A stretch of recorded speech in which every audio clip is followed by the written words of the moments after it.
hope to kind of do the same for Caitlin if she wants it. I just think the relationship piece is huge, and when you're trying to do something great, it takes everybody. And so I saw Sophie Cunningham talk about how she is thrilled to join a supporting role next to Caitlin Clark, and that she's playing on a stacked Fever squad. Did you know that 17% of all flagrant fouls in the WNBA last season were committed against one player?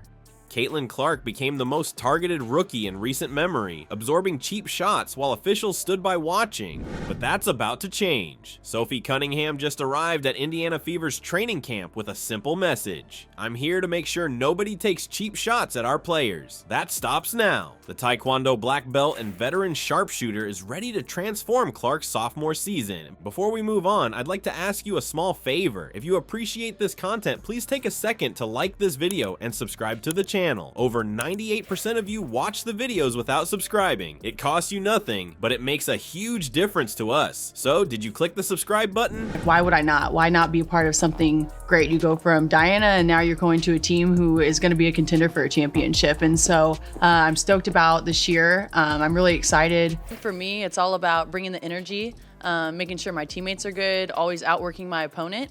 And if my focus is on those things, then the shots are naturally going to come. Great, thank you so much. Now, back to the video. When you actually look at the numbers, Caitlin Clark faced something no rookie should ever have to deal with. She wasn't just the most fouled first-year player in WNBA history. She was getting hit at a rate that makes you wonder if teams had a secret game plan. Stop Clark by any means necessary. Last season wasn't basketball for Clark, it was survival. Every time she crossed half court, defenders swarmed her like she had a target painted on her jersey. The physical play went way beyond normal basketball contact. Remember that Chicago game? Clark got knocked to the floor 3 separate times with 0 calls from the refs. That wasn't even the worst of it. Angel Reese and Kennedy Carter took things to another level. Carter's shoulder check on Clark during that fast break went completely viral online. Everyone saw it. The refs were standing right there watching the whole thing happen, and just nothing. No whistle, no technical, nothing. Reese wasn't much better, combining relentless physical play with non-stop trash talk designed to throw Clark off her game. I hope to kind of do the same for Caitlin if she wants it. I just think the relationship piece is huge, and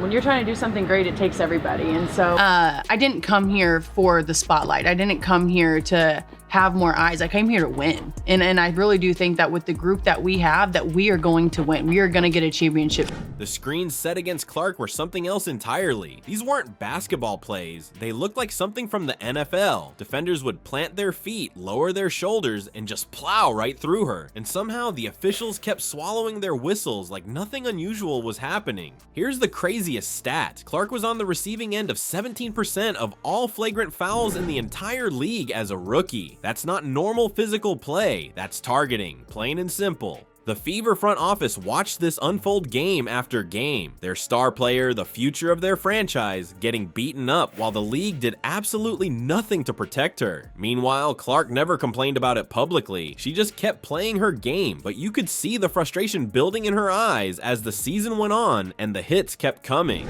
They lacked a little bit of toughness and oomph, and I think, you know, collectively, the new players fill that mold. I mean, they got players that have been around the block. You know, Sophie is tough and tenacious. I want her to go do her thing, and anything she needs from me, I'm going to be here. But again, I think that, like, just the competitor that I am, I'm fierce, I'm sassy, I stick up for my teammates. Eventually, Indiana realized they couldn't wait for the league to fix this problem. They needed to handle it themselves. The solution wasn't going to come from rule changes or referee training. They needed someone on the court who could be Clark's protector, someone who would make other teams think twice before taking those cheap shots. That's when they made the call to bring in a veteran with serious toughness and the skills to back it up. Someone who could send a very clear message to the rest of the league. The days of using Clark as a punching bag are over. The moment Sophie Cunningham walked into Fever training camp, everything changed. Her first words weren't some generic team talk. She straight up warned the whole league. That's not basketball, she said about the rough treatment Clark received. That's not gonna happen on my watch. Just like that, the energy shifted. Why is Cunningham the perfect enforcer for Clark? For starters, she's a legit black belt in Taekwondo. This isn't just some random fact on her bio. It means she knows exactly how to handle herself when things get physical. You can see it in the way she moves, the way she positions herself. Nobody's going to intimidate her. So I saw Sophie Cunningham talk about how she is thrilled to join a supporting role next to Caitlin Clark and that she's playing on a stacked Fever squad. Just more broadcast. Yeah, I play softball, basketball. You do? Oh my, so anything. If you ever need advice, let me know. I'm here for you. I'm serious, of course. Cunningham learned from the best too. She spent years playing alongside Diana Taurasi and Brittany Griner in Phoenix. Think about that. She understands exactly what it takes to support superstars, deal with the pressure, and handle all the attention that comes with it. That experience is gold for a young team like the Fever. In scrimmages, she's already making life easier for Clark. Her three-point shooting is forcing defenders to stay honest, creating all this extra space for Clark to work with. Defenders can't just collapse on Clark anymore because they know Cunningham will make them pay from deep. The defensive communication is totally different now. Cunningham is constantly talking, pointing, organizing the defense. She's calling out screens before they happen, so Clark doesn't have to worry about what's behind her. It's like having a personal security system on the court. During practice, when things get too physical with Clark, Cunningham physically steps between her and defenders. It's not aggressive or over the top. It's just clear. This is the line. Don't cross it.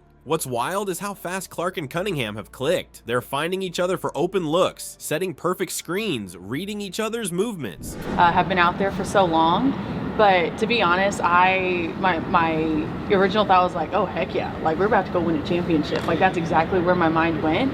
Caitlin Clark at the 1, Kelsey Mitchell at the 2, DeWanna Barnes at the 3, Natasha Howard at the 4, and Aaliyah Boston at the 5. Cunningham believes this comes from building relationships off the court too. She said it's important that we know and love each other off the court because that naturally translates to on-court chemistry and a willingness to fight for each other.